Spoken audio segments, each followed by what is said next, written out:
रात्र वैऱ्याची आहे, पण मी तुमच्या साथीला खंबीर आहे. अतिवृष्टीनं सगळीकडे हाहाकार झालेला आहे.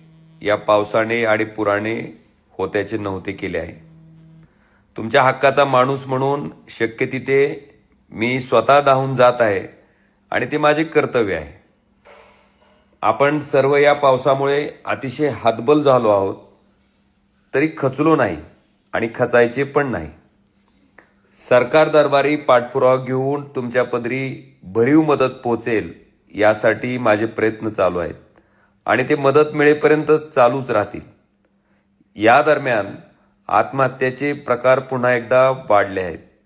म्हणून एक नक्की सांगेन, आत्महत्या हे कोणत्याच प्रश्नावर उत्तर नाही. जगात असं कोणतंही संकट नाही जे आपण सोडवू शकत नाही. माझे हात जोडून विनंती आहे, तुमच्या परिवारासाठी तुमचे असणे खूपच गरजेचे आहे. म्हणून कृपया असा विचारही मनात आणू नका. या संकटात तुम्ही एकटे नाही. तुमचा लोकप्रतिनिधी म्हणून नव्हे, तर तुमच्या कुटुंबातील सदस्य म्हणून मी कायम तुमच्या बरोबर आहे. त्यामुळे असा कोणताही विचार आणू नका. निश्चितपणे या संकटावरही मात करून आपण पुढे जाऊ.